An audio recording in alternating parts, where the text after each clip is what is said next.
아, 이달 시인의 불, 일, 암의 증, 주다, 인, 운, 섭 하면 인운 스님에게 불, 일, 암의 인운 스님에게 산재. 우리 이렇게 한 줄에 하나, 둘, 셋, 넷, 다섯 개라고, 다섯 개씩 있으면 오원이라고 하고, 이렇게 하나, 둘, 셋, 네 개, 네 줄로 돼 있으면 절구의 시라고 합니다. 산재, 백운, 중, 백운, 승, 부소, 객내, 문, 시간, 시계, 만학, 송화, 로 이렇게 돼 있네요. 해석하면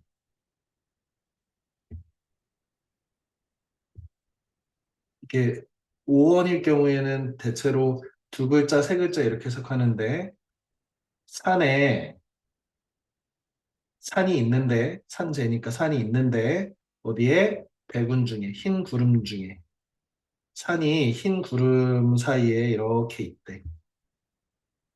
백운 흰 구름을 스님이 부소 흰 구름을 스님이 쓸지를 않는데 이 부분이 가장 뛰어난 시적인 표현이라고 봐야겠지? 얼마나 깊은 산 속에 절이 있는지 모르겠지만, 흰 구름 사이에 눈이 이렇게 그 절이 이렇게 있나 봐. 그런데 스님은 흰 구름을 쓸지 않는데, 뭐 누구라도 흰 구름을 안 쓰겠는데 굳이 이렇게 표현한 것은 완전히 자연과 동화된 어떤 이 절, 도리람이라고 하는 곳을 이렇게 표현하기 위해서 이런 일종의 사이비 진술, 말이 안 되는 진술을 하고 있는 거지. 산재 백운중, 산이 흰 구름 사이에 있기에 백운승 부속, 흰 구름을 스님이 쓸지 않아서 객내 나그네가 오자 문 시계 그때야 문을 열기 시작하니 만학은 만개의 골짜기 이거 골짜기 학자인데 만개의 골짜기 이는 송화가루가 우리 어, 소나무의 화분 노란색의 소나무 화분 있잖아 그것이 벌써 쇠어버렸네 늙어버렸네 음, 송화가루가 봄에 이렇게 날리는데 그 봄이 늦봄이 다 될 때까지도 스님께서는 문을 열지 않고 이달 이 객이라고 하는 것은 시적 화자를 객관하는 표현이겠지. 내가 올, 오니까 그때서야 문을 여셔서 만 골짜기 이 산의 만 골짜기에 송화가루가 벌써 늦었네라는 표현인데 산속에 이 시인 나그네 이달 시인이 도달하기 전까지 문도 열지 않고 완전히 이제 어떤 어, 이 고요한 가운데 계시는 그런 스님의 모습 혹은 이런 풍경 이런 것들을 보여주는 아름다운 시네요. 흰 구름을 스님이 쓸지 않아 이런 표현 멋지네요. 자 오늘은 오크다 히데요라고 하는 아주 코미디를 잘 쓰는 작가의 남쪽으로 튀어 두 번째 권. 우리 일본에서는 어, 이 주인공 6학년짜리 남자애가 어, 이 짝사랑하는 여자애도 있고 친구들 사이에 우정도 있고 삼박질도 좀 하고 그러면서 중학교 무서운 중학생 형들한테 이렇게 어, 시쳇말로 삥도 좀 뜯기고 학교 폭력도 좀 당하고 곤란한 상황에서 아 내가 그러면은 이 돈 마련하려면 밑에 후배들 또 괴롭혀가지고 돈 뜯어가지고 상납도 해야 되고, 이런 곤란한 상황 속에서 아버지는 과거에 운동권 출신, 이, 이 전공투라고 하는 일본의 아주 학생운동이 아주 심하던 60년대 후반에 투사로 유명했던 아버지가 집에 있으면서 세금도 안 내겠다고 버티고, 일본 국민 안 하겠다고 버티고,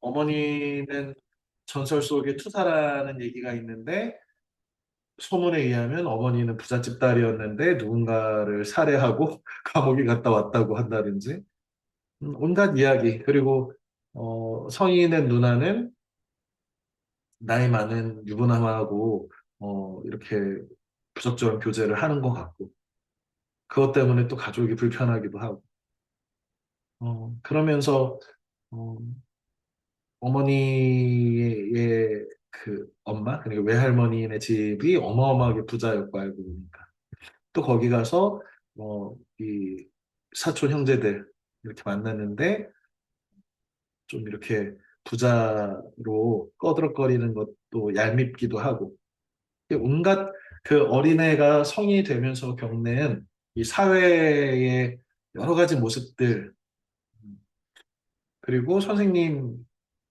되게 친절하신 선생님인데 자꾸 아빠가 이제 학교에 대해서 비판한다든지 하면서 이 선생님을 괴롭히는 것 같아서 아빠가 또 밉기도 하고. 그래서 어, 이런 그 1권의 내용은 주로 이제 성장 소설로 분류할 수 있는데, 성장 소설이라고 하는 것은 아이가 이제 어른이 되는 이 과정에 관한 소설이지. 아이가 어른이 되려면 뭐가 필요합니까? 통과, 의례 또는 통과제의라고 하는데, 어, 고난이 필요한 거지. 우리는 그냥 고요하게 나이만 먹는다고 어른이 되고, 20살 되면 어른이 되나? 이렇게 생각할지 모르지만, 실제로 어른들 중에도 그냥 나이만 먹은 어른이어서 어른답지 못한 어른, 혹은 아이 반응도 못한 어른도 있지. 뭐 반면에 어떤 아이들은 어린 시절에 겪어야 되는 수많은 고난 속을 겪으면서 어, 훌쩍 어른이 돼버린 그런 아이들도 있지. 어쨌든 소설 중에 이 성장 소설은 아이인 주인공이 어떤 고난을 겪으면서 어른 되는 과정을 겪는 소설인데, 이 남쪽으로 튀어가 전형적인 이 성장 소설의 그런 어떤 장르적 특성을 고스란히 따르고 있는 것은 맞습니다. 자, 음, 언제나 그렇듯이 두 번째 시간에는 선생님의 서평을 소개하는데, 선생님도 너무 유쾌하게 즐겁게 본 소설이어서 재미있게 읽었다라는 소감을 썼습니다. 선생님은 제일 마지막 부분에 해당하는 1권, 이건 1권으로 보이는데, 1권에 327페이지가 인상 깊었는데, 이 부분은 이제, 어, 이 집에 이제 아버지의 친구로 왔던 그, 이 사회운동가가, 어, 이 나를 이용해서 이렇게 도청을 하기도 하고, 폭탄 테러를 하려고 하기도 하고 하면서, 이 이런 어떤 그 사회 운동 조직들 사이의 어떤 갈등들이 좀 드러나지. 그 와중에 아버지가 이제 연루된 거지. 형사들이 우르르 뛰어나왔다. 일제히 아버지의 허리춤에 매달렸다. 아버지는 어때? 키 큰, 엄청 등치가 크고 거부잖아. 힘도 엄청 세고. 아버지는 팔꿈치로 형사들을 쳐내고 두 번째 사람을 번쩍 쳐들어 이번엔 보도진 쪽으로 내던졌다. 마이크를 든 여자 아나운서가 어쩔 줄 모르고 도망쳤다. 일대가 온통 소란해졌다. 혁명은 운동으로는 안 일어나. 이 지난주에 선생님이 이 아버지의 정치적 성향을 어떻게 분류해야 되냐라고 할 때 아나키스트, 아나키즘이라는 게 이제 무정부주의자인데, 이 무정부주의자로 그, 원래는 이제 뭐 사회주의자였겠지. 이 사회주의, 사회주의는 공동체주의거든. 물론 이제 아나키즘하고 좀 유사한 면이 없지 않아 있어. 그러니까 정부에 대해서 기득권의 앞잡이로 보는 그런 관점이 이 사회주의 혹은 공산주의자들이나 아나키스트들이 유사한데 정부를 부정하는 사람들이니까. 그런데 이런 부분, 혁명은 운동으로 일어나는 게 아니고 한 사람 한 사람 마음속에 일으키는 거라고 라고 할 때는 아버지는 아나키스트라고 보기도 어려워. 이거는 어떻게 보면은 개인주의자? 모르겠어. 선생님도 이 아저씨 우에하라라고 하는 이 아저씨가 굉장히 괴짜인데 잘 모르겠어. 어떤 사람인지. 아무튼 특이한 사람이. 혁명은 운동으로 일어나는 게 아니라 한 사람 한 사람 마음속에 일으키는 것이다. 이 말은 사실은 여러 사람들이 다 공감할 만한 것이거든. 오늘 우리가 이제 뭐 선거날이어서 이렇게 너희들 이렇게 쉬고 그랬잖아. 음, 음, 민주주의 사회에서 국민들 한 사람 한 사람이 나라의 주인이고 결국에 우리가 갖고 있는 어떤 이 공동체에 대한 믿음이라든지 아니면 공동체의 일원으로서의 어떤 민주 시민으로서의 자세라든지 이런 것들을 우리가 다 한 사람 한 사람 갖고 있는 수준들이 높아질 때 사실 사회 수준도 같이 높아지는 거지. 그래서 일부 부적절한 일배 같은 놈들이 하는 것이라든지 그런 것들이 있으면 고스란히 그것도 사실 우리나라의 좀 저열한 수준을 드러내는 거거든. 뭐 어쩔 수 없지. 뭐 얼마 전에 있었던 뭐 이렇게 뭐 스타벅스 불매운동이라든지 이런 것들을 볼 때, 뭐 이게 우리 사회의 어떤 현재의 모습을 드러내고 있구나라고 하는 것들을 볼 수 있습니다. 이 소설에서 어, 이 우에라라고 하는 괴짜 아버지가 혁명 운동으로 일어나는 게 아니라 한 사람 한 사람 마음속에서 일으키는 거다라고 하는 것이 결국에는 주권자인 국민 한 사람 한 사람이 얼마나 성숙한 민주주의자가 되느냐가 우리 사회의 민주주의 척도를 반영하는 것이다. 1960년대 현실 참여 시인으로 우리 인문학의 자랑이라고 할 수 있는 김수영 시인이 있는데 김수영 시인도 이런 주제의 시들을 많이 썼지요. 혁명이라는 것은 하루아침에 누가 갖다 주는 것도 아니고 그냥 혁명을 했다고 끝나는 것이 아니라 혁명은 고독한 것이고 피해 냄새가 나는 것이고 우리는 그 완전한 새로운 시대를 만들기 위해서는 완전히 새로운 사람들의 마음들이 필요하다. 뭐 이런 것들은 계속해서 또 이제 성찰해서 새롭게 계속 변화해 가야 한다라고 하는 거. 뭐 이런 것들은 어, 뭐 비슷한 얘기들을 하는 거지, 주제가. 점점 더 사람들이 몰려왔다. 집단은 어차피 집단이라고. 그러니까 결국에는 또 훌륭한 생각을 갖고 있어서 이 사회를 바꾸려면 개인 혼자서 바꾸기 되게 어렵잖아.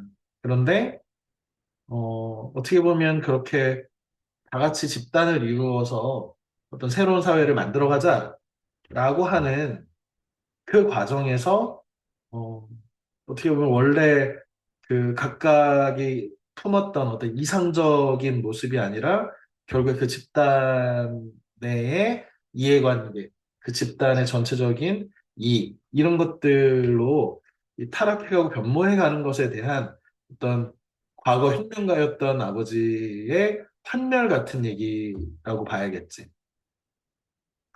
부르주아도 프롤레타리아도 집단되면 모두 다 똑같아. 뭔 얘기야? 부르주아와 부르주아라고 하는 것은 유, 유산계급이라고 해서 생산수단을 가지고 있는 부자들, 프롤레타리아라고 하면 노동자, 무산계급이라고 하죠. 생산수단을 가지고 있지 못해서 무산계급, 생산수단이 없어서 자신이 노동해서 하루하루 먹고 살아야 되는 프롤레타리아 계층. 이런 그 이분법은 생산수단을 가졌냐, 못 가졌냐. 뭐 쉽게 얘기하면, 사장님이냐, 아니면 노동자냐, 부자냐, 가난한 사람이냐. 이런 이분법은 우리 전에, 어, 마르크스의 공산당 선언, 이런 책을 같이 읽으면서 이런 이분법에 대해서 얘기했잖아.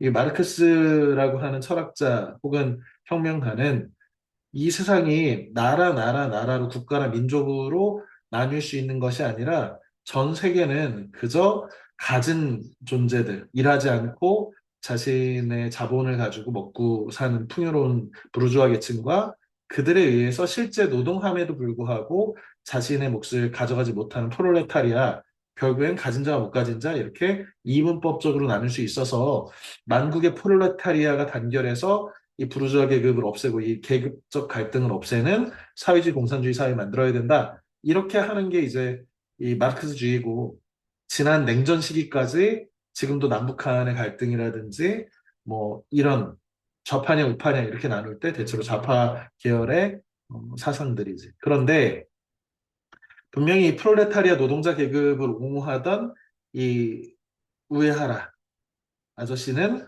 아나키스트로 변모하더니 지금은 완전히 새로운 뭐 모든 것에 대한 불신 같은 게 생긴 거죠. 왜? 어느 집단이든 집단 되면 권력 탐하고 그거 못 지켜서 안달하는 타락한 존재밖에 안 돼. 순수할 수 있는 건 개인의 마음뿐이야.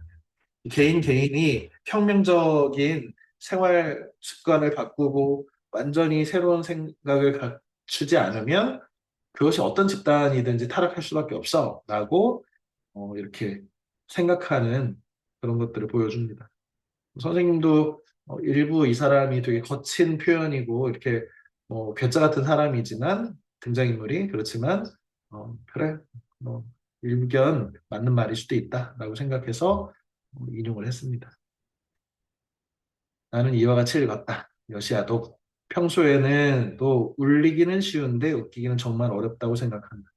어, 선생님도 과거에 극본도 쓰려고 했고, 뭐 신화 소설이나 이런 문학 창작을 하고 싶었는데, 그런데 막상 이렇게 작품을 쓸 때 진짜 어려운 거는 울리는 거는 좀 쉬운데, 책을 읽는 사람들을, 내 글을 읽는 사람을 울리기는 쉬워. 어떻게 보면. 뭐 그것도 멋있게 울리기는 쉽지 않겠지만. 그런데 정말 코미디 쓰는 건 진짜 어렵다. 음. 10년도 더 전에 공중근해 전에 선생님이 이 작가의 공중근해 라는 작품 되게 추천했잖아. 기회가 되면 이 소설 너무 재밌게 읽었다. 야, 이 소설 진짜 재밌는데? 라고 생각한 친구들이 있다면 공중근해를 읽으면 더 재밌어. 즐겁게 읽으며 알게 된 작가다. 이번 책을 읽으면서도 별 웃을 일 없는 내 일상이야. 크게 달라진 게 없는데도 불식간. 나도 모르는 사이 이런 뜻이야. 지식. 나도 모르는 사이에 폭소가 터져 나와 스스로 깜짝 놀랐다. 선생님이 이렇게 뭐 이 글을 쓸 때, 이 서평을 쓸 때 이렇게 뭐 별로 재미가 없었나 봐. 유쾌한 일들이 없었나 봐. 그런데 이 책을 읽으면서 나 이렇게 요즘 걱정도 많고 슬픈데 이 책 읽으면서 왜 자꾸 웃기지? 이런 생각을 했나 봐. 사라진 줄 알았던 유토피아. 유토피아는 토머스 모어라고 하는 영국 대법관의 작품이잖아. 세상에 존재하지 않는 땅이란 뜻인데 이상사회를 얘기할 때 우리가 꿈꾸는 이상사회, 현실화되기 어렵지만 꿈꿀 수 있는 그런 어, 사회를 얘기할 때 유토피아, 유토퍼스, 없는 사회 뭐 이런 뜻인데 유토피아에 대한 내 안의 꿈이 염소처럼 맴하고 자꾸 울었다. 선생님도 약간 웃겨보려고 쓴 말인데 표현은 어, 선생님이 이 소설을 되게 재밌게 읽는 내 마음에 대해서 좀 살펴본 거예요. 나는 왜 이 소설이 이렇게 재밌지? 그런데 선생님도 너희 또래의 시절, 중고등학교 시절, 그리고 대학교 시절 이렇게 하면서는 우리 사회가 너무 부조리가 많고 이 사회가 좀 이렇게 더 나은 사회로 변했으면 좋겠다. 이 더 나은 사회를 위해서 나는 어떤 일을 할 수 있을까? 이렇게 약간은 이렇게 좀 이상적으로 꿈꿨던 시절이 있었는데, 이 소설에 이제 등장하는 이 엄마 아빠 캐릭터, 그 모습을 보면서 일종의 이 동병상련 같은 걸 좀 느끼고 그랬어. 왜 그러냐면, 어,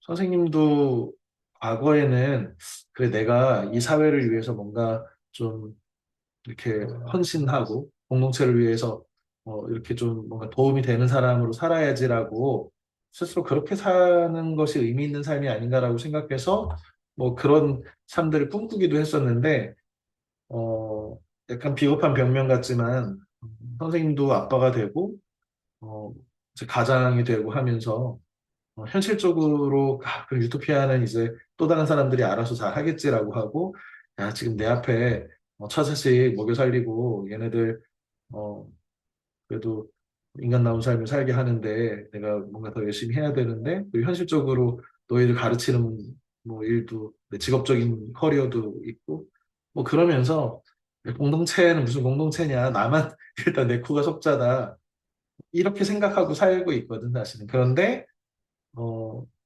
그럼에도 불구하고 여기 우에아라라고 하는 괴짜 아저씨는 아이들한테 야 콜라 마시지 마. 그거는 미국 제국주의의 앞잡이들이 만드는 거야. 뭐 이런 식으로 한다든지. 어, 그러니까 어린 시절에 꿈꾸던 어떤 그런 세계에 대해서 자꾸 이렇게 환기되면서 좀 웃겼던 것 같아. 그리고 좀 이렇게 돌이켜 보기도 하고. 이 소설은 사춘기 소년을 신빙성 없는 화자로 삼아서 이렇게 했는데 신빙성 없다라고 하는 거는 믿을 수 없다, 신빙성이 없다는 믿음직하지 못하다 이런 거잖아.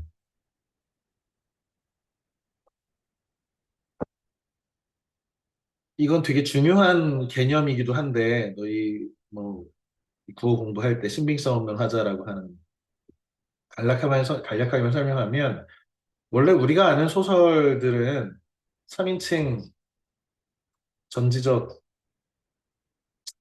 시점인데 이 전지적이라는 말 자체가 전지전능한 하나님 같은 시점이잖아.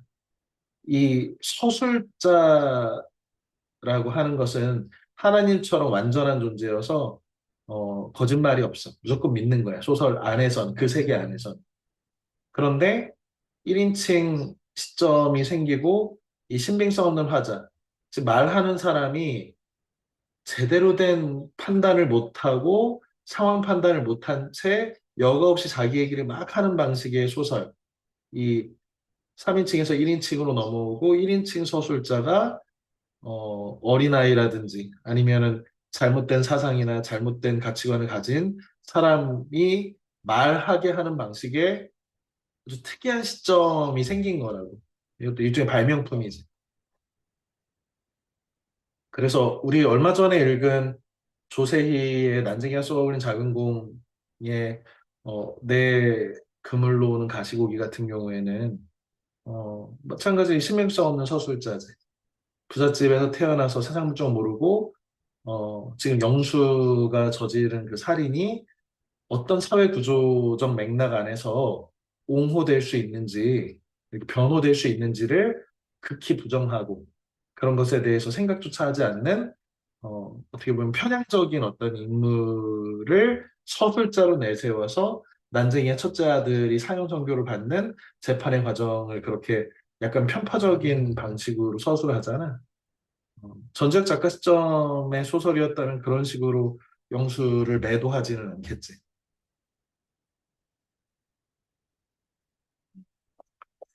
그러니까 지금 이 소설도 주인공 서술자가 이상한 아빠를 둔 거잖아. 우리 아빠 진짜 이해가 안 돼.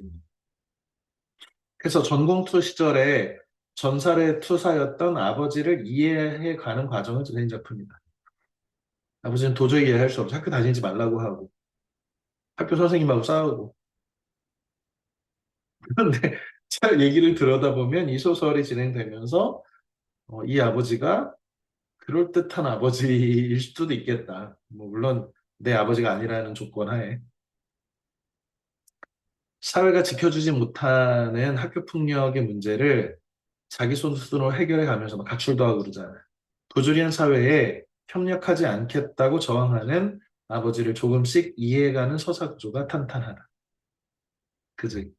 아버지는 나 일본인이긴 한데 일본에 태어났고 그런데 나는 일본 국민 할 생각 없어. 국민연금 못 내. 이런 거잖아. 이게 뭐 이해가 안 되는 게 막 궤변처럼 들리긴 하지만 이 사회가 나를 보호해주지 못하고 이 사회가 부조리해서 잘못된 것들을 은폐하고 학교는 선생님들이 알아서 잘 운영하시겠지. 선생님 좋으신 분들이니까 라는 믿음은 있지만 그 믿음 안에서 사실은 이런 부조리가 있기도 한다는 여행사와 결탁한 뇌물이라든지 뭐 이런 것들이 폭로되는 거잖아. 그런데 그런 것들을 이 아버지는 의심하고 그 문제를 사실은 언급을 하고 있는 거지. 이 사회가 잘못하고 있는 부분이 분명히 있다라고 하는 것. 그런데 결국엔 이 사춘기 소년이 이상한 아버지다라고 생각했지만 자기가 이 사회에 점점 부딪힐수록 이 사회의 부조리를 만날수록 그래 우리 아버지 뭐 영 엉뚱한 얘기 하는 것 같지는 않네. 그래도 우리 아버지 용감하네. 뭐 이렇게 이해가는 완전한 이해는 아니지만 자 2부에서 1는 1부에서 던져놓은 어머니의 전설의 실체를 조금씩 보여주는데 어머니의 캐릭터가 급변하는 것이 좀 어색하긴 했다. 이 책을 다 읽은 학생들은 알겠지만 일본에서 어머니는 대체로 뭐 이렇게 과거의 투사라든지 과거에 누구 사람을 죽였다든지 이럴 만한 사람 같지가 않아. 그냥 괴짜 아버지랑 그냥 사이좋게 잘 지내는 그래도 어, 아버지가 영 괴짜인데 어머니가 브레이크를 좀 밟아서 이 집이 운영되고 있구나. 아버지가 일도 안 하고 집에서 소설가가 되겠다고 이제 프리랜서 기자로 이렇게 생활하는데 이 어머니가 커피숍이라도 운영하고 이렇게 사니까 이 집이 운영되나 보다 라고 생각했는데 갑자기 입으로 넘어가면서 어머니가 갑자기 아버지하고 손이 착착착착 맞으면서 세상 뭐 다 팔아넘기고 오키나와 밑에 있는 조그만한 그 무인도 같은 섬으로 가가지고 산대잖아. 뭐 아버지보다 더 이상하면 더 이상한 엄마였던 것이 사실은 캐릭터를 이렇게 갑자기 바꿔도 되나 싶은데 그래도 매력적인 캐릭터라고 할 수 있어서 그러려니 믿기로 했다. 이 소설을 읽으며 학교는 그렇게 매일 열심히 가지 않아도 된다라고 말하는 아버지가 멋있어 보였다. 물론 학교는 열심히 다녀야죠. 학교 열심히 다니고 성실하게 학교 선생님들 존경하고 존중해 가면서 배우는 거는 정말 더 중요한 일이야. 그런데 이렇게 의연한 아버지 이거 되게 음, 쉽지 않은데 의연하다는 것은 뭐야? 어떠한 일이 있어도 담담하게 자기 자리를 자기 본분을 담담하게 잘 자리 잡고 있는 사람. 그런 사람 되려면 떳떳해야 되거든. 전에 이제 선생님 맹자의 대장부 장에 대해서 한번 설명한 적이 있을 텐데, 어, 그런 사람. 선생님도 어, 꿈이 있다면 그런 의연하고 떳떳한 어른이 되고 싶고, 그렇게 되려면 쉽지 않지만 수양을 해야겠죠. 본문의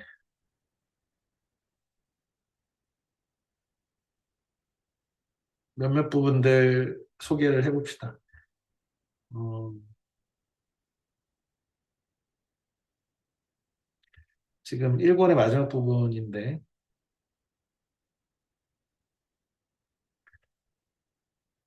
아버지는 지금 활동자금을 탈환해 오는 것으로 알고 있었는데 어떤 실제로 사람을 해치는 테러리즘을 하는 것에 자기가 연루됐지.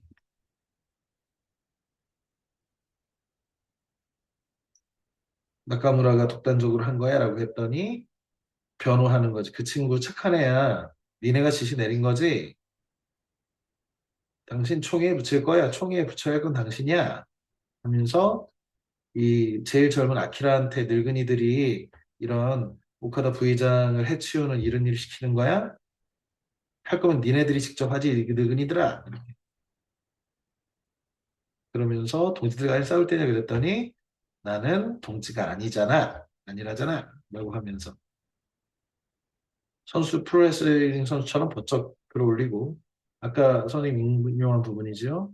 혁명은 운동으로는 안 일어나 한 사람 한 사람 마음속에 일으키는 거라고 집단은 어차피 집단이라고 부르주아 프롤레타리아 그 가진 자든 못 가진 자든 집단이 되면 닫고 똑같이 권력 탐하고 그것을 지키지 못해서 안달나서 타락한다.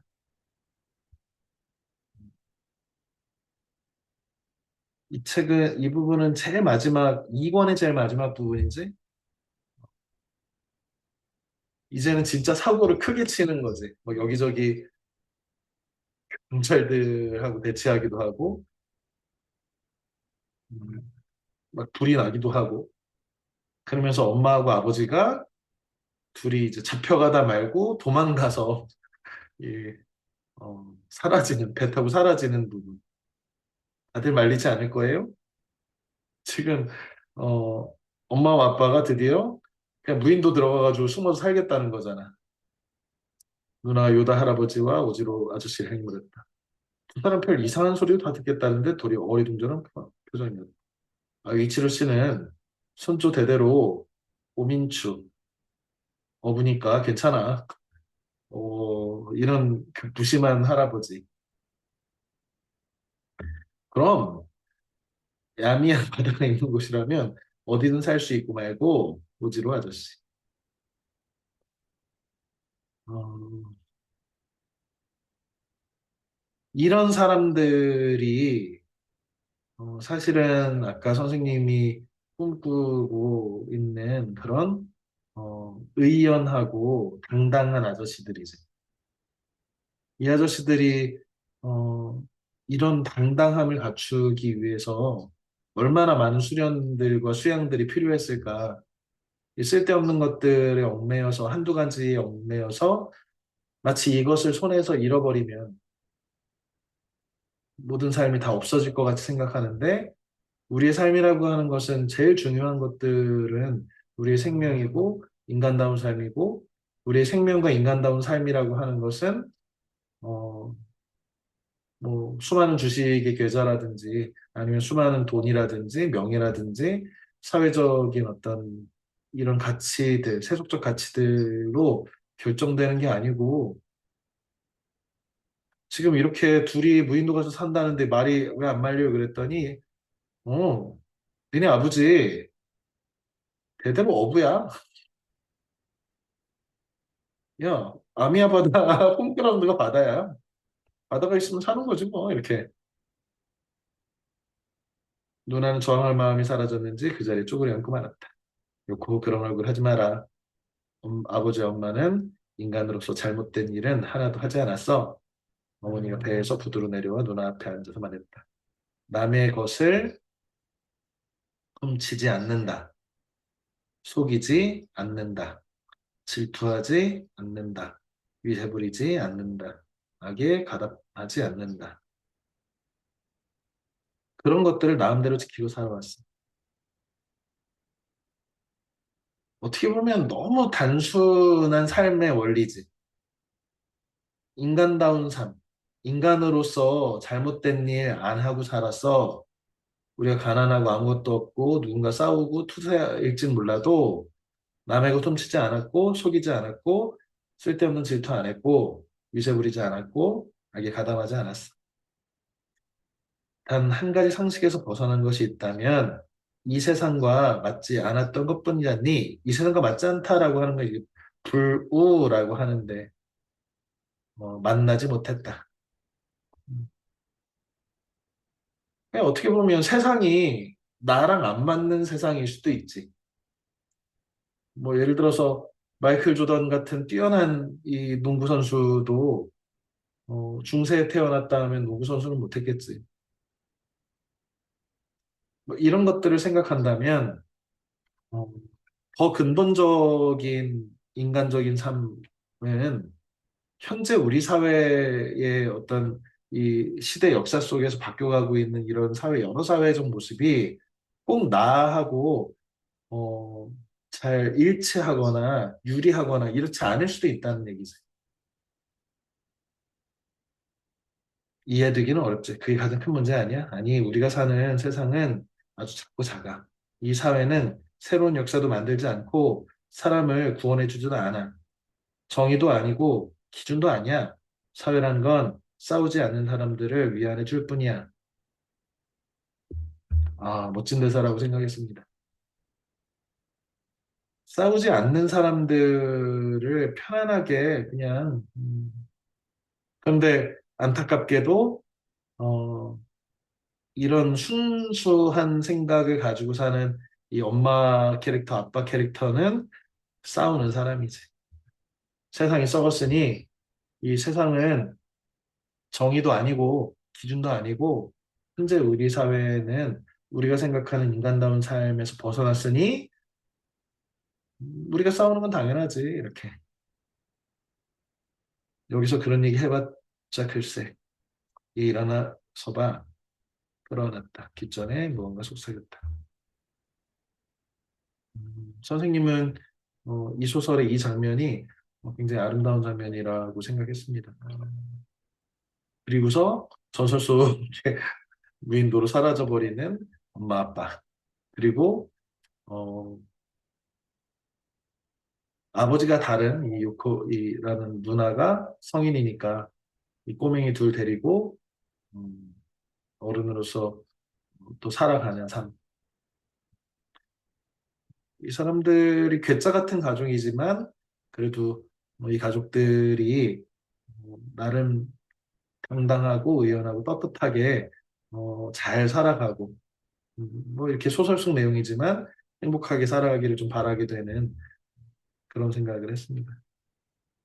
자, 다음 시간 소개하고 마치겠습니다. 음, 지금 다음 책은 박찬국 교수의 책인데 이 책은 이 시리즈가 서가 명강 시리즈야. 좀 약간 좀 그런 좀 유치한 제목인데 서울대 가지 않아도 뭐 이렇게 들을 수 있는 명강의. 어떤 거냐면 서울대 교수님인 뭐이 박찬국 교수는 서울대 철학과 교수고 뭐 역사학과 교수, 일본학과 교수 선생님 되게 좋아하는 시리즈인데 좀 그 유치한 이름이긴 한데 서울대 가지 않아도 서울대 교수의 강의를 들을 수 있다라고 하는 시리즈인데 굉장히 재미도 있고 그리고 의미 있는 강의들을 이렇게 강의록으로 잘 만들어 놓은 책이야. 그래서 어, 두껍지 않고 휙하니 읽을 수 있는 책입니다. 우리 전에 올해 초에 자라투스트라는 이렇게 말했다. 이 책을 2주에 걸쳐서 한번 선생님하고 같이 읽었잖아.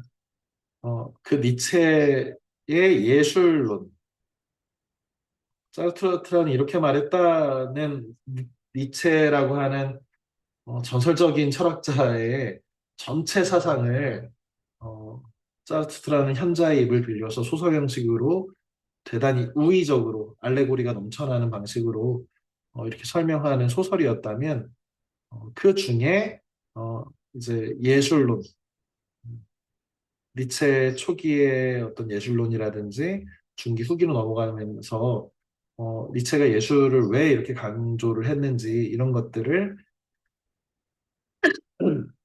읽어볼 수 있는 책이고 그래서 전체 1부, 2부로 나눠져 있는데 1부가 100페이지도 안 돼. 그래서 책 자체도 되게 조그만 책이어서 글자 수도 얼마 안 돼. 그래서 어, 1부, 2부에 걸쳐서 이 책을 읽기 바랍니다. 다음 주는 1부 내용들 위주로 설명할 거고요. 어, 어렵지 않은 책이 가벼운 책이니까 다 한 권씩 사고 이게 12,000원밖에 안 되는 책이야. 설렁탕 한 그릇 먹었다 치고 이 책을 잘 읽기 바랍니다. 이 책이 좀 가벼운 책인데 선생님 염려스러운 거는 이 책이 다음 책이 좀 두껍고 이 과학 지식을 좀 다루고 심리학을 다루고 있어서 어, 이 책이 좀 읽기가 좀 힘들어. 책도 두껍고. 그래서 이 책을 미리미리 책을 구해서 한 권 사 그냥. 그래서 조금 조금씩 앞뒤로 이렇게 읽어 놓기 바라고 그 다음 이제 7월 초에는 이 달과 육펜스라는 소설인데 굉장히 재밌는 소설입니다. 그리고 어, 누가 뭐라고 해도 뭐 고전 중에 고전인 썸머신 몸의 달과 육펜스 음, 예술이 어떻게 한 인간을 어디까지 몰아세울 수 있는지를 좀 보여주는 그런 소설이에요. 선생님도 굉장히 재미있게 읽은 소설이고 학생들하고 한번 토론해 볼 만한 책이라고 생각해서 선정을 했습니다. 일단은 이런 계획으로 우리가 책을 읽어 나갈 거고 지금 너희들이 이제 이번 주부터 내신 기간에 들어가서 공부하느라고 바쁠 것인 줄은 선생님이 충분히 알고 있어. 그런데 그렇다고 해서 내신만 공부하고 뭐 24시간 계속 뭐 공부를 하고 있는 것이 아니라는 것도 선생님은 알고 있어.